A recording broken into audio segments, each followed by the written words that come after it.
Okay, is that better?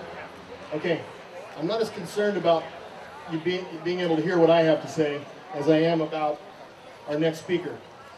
We have with us Judge Richard Martin to come up and talk to us about some of the old Law and Order days and share some stories that are actual stories that of events that took place here in Lake County. Judge Martin.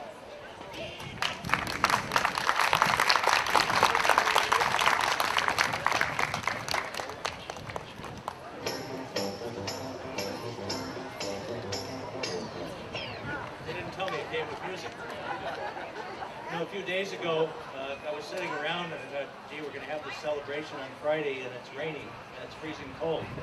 I'm glad we're here in the sun and we can celebrate this 150 years celebration. Can you hear me okay now? I want to thank a few people first, and first of which is my good friend Gary Hill, 5th generation Lake County. Actually gave me some old newspapers that covered some of the things that happened way back when. Anita Grant, County Counsel, for giving me a lot of the old legal cases that they had in their files. And Elizabeth Larson for sending me articles that she had that she's been collecting while writing articles in the paper.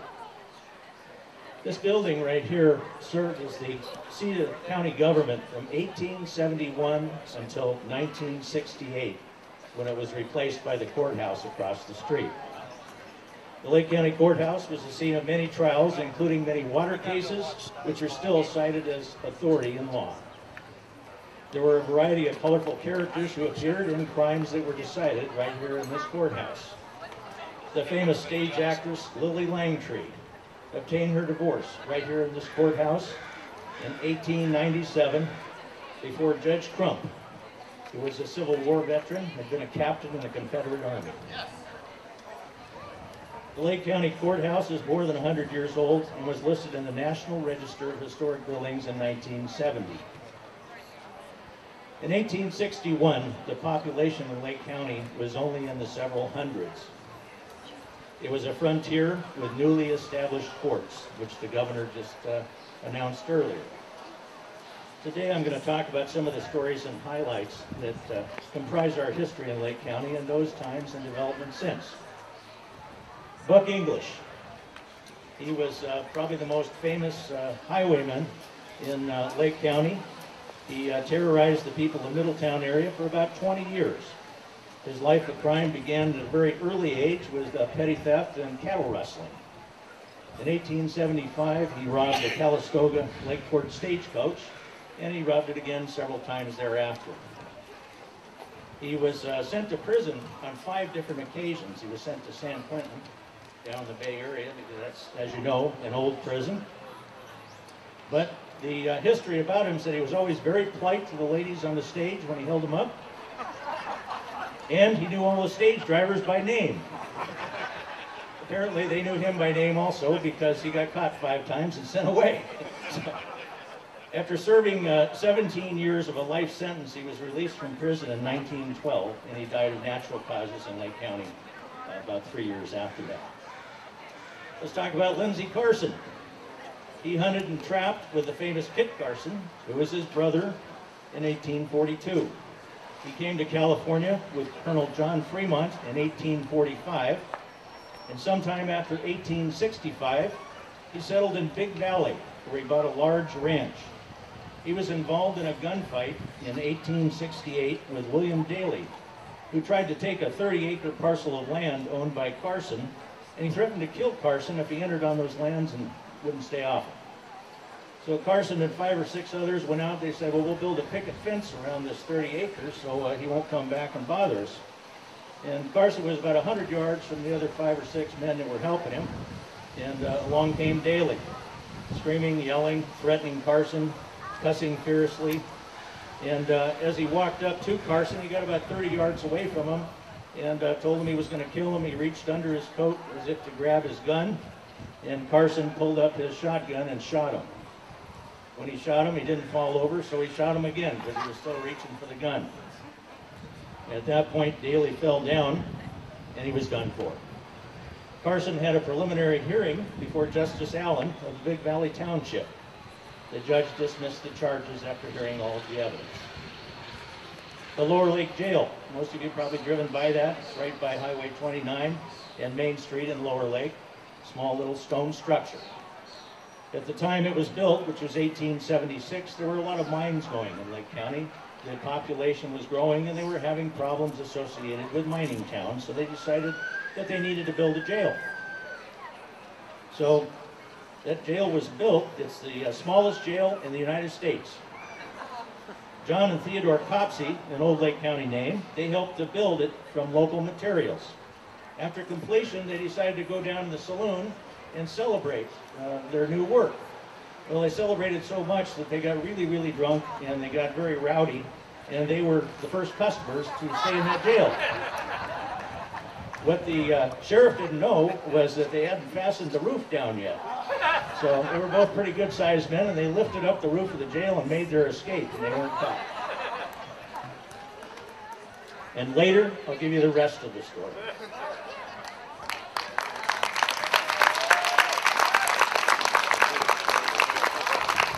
Thank you, Judge. Now at this time, I would ask another descendant of pioneer family, Supervisor Farrington, to come up and present a proclamation that the board recognized last Tuesday.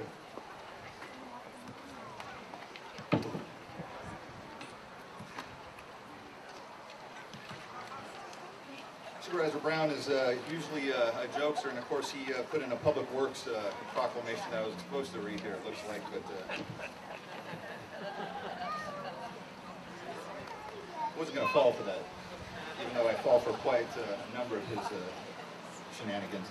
This is an honor and a privilege for me to be here this evening.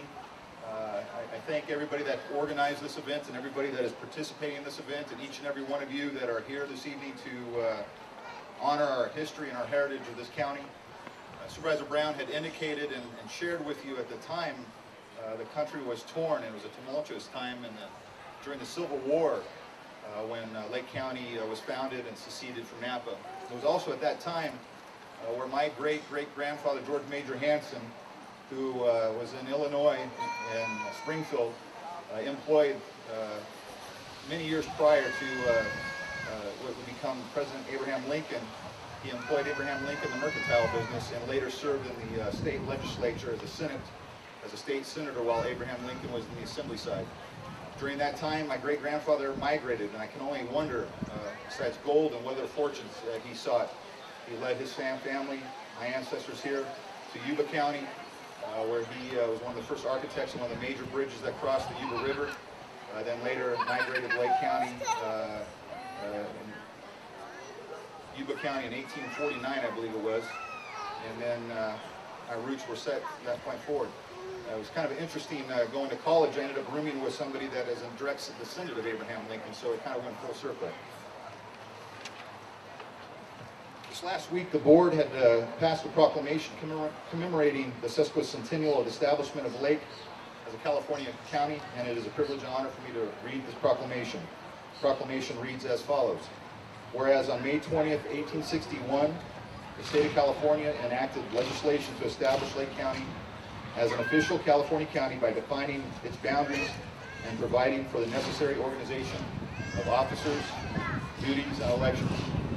And whereas Lake County is preparing to celebrate its Sesquicentennial 150th anniversary, during which local historians and longtime residents and business owners will share their stories, which are all part of our rich history and heritage of Lake County.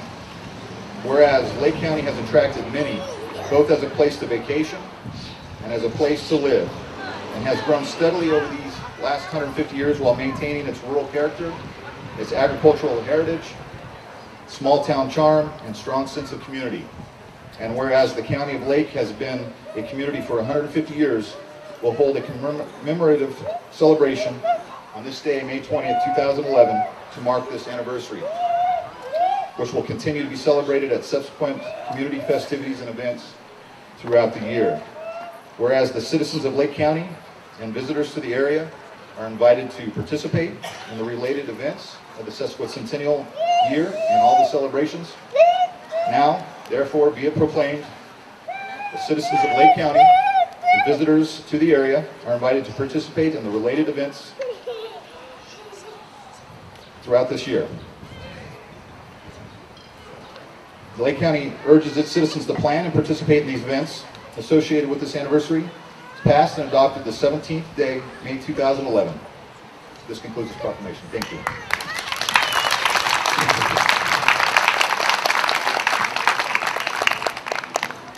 Thank you, Tony.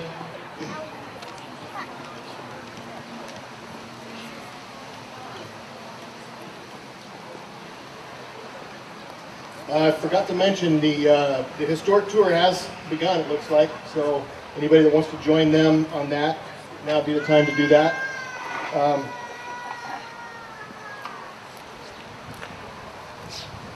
As we come close to the end of our ceremony here tonight, one thing I would like to say, first of all, I'd like to thank everybody for bringing your kids out and your families to come out and spend this time with us. It means a lot, and it will mean a lot to them at some point. 150 years from now, there'll be another celebration. And folks will be talking about accomplishments that maybe perhaps our board has undertaken.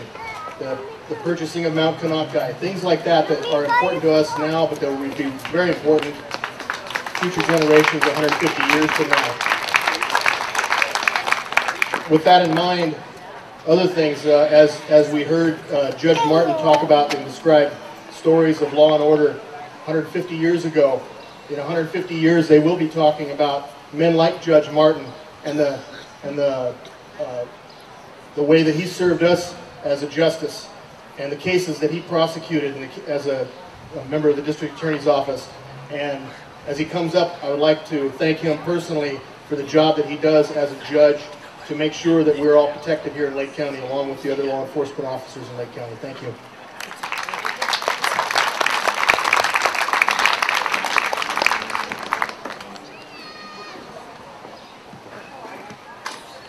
Actually, I'm honored to be able to do that, and unfortunately I have a job where usually 50% of the parties that appear in front of me are unhappy with my decision.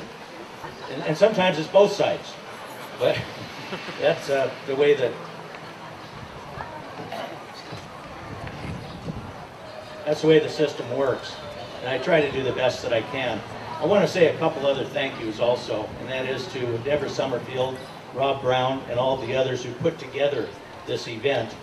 And in particular, I think great thanks go to the people who work at this museum, the old courthouse, and maintain these records and artifacts and everything that we have.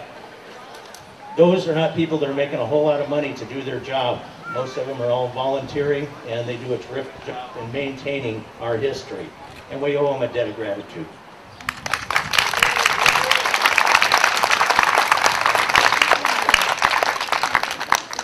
All right, I talked about the rest of the story. As this county developed and got into the close to the 20s, and since then, law and order was different than it was on the frontier. And we developed into more sensible ways of handling a lot of problems. I want to talk about Ethan Anderson.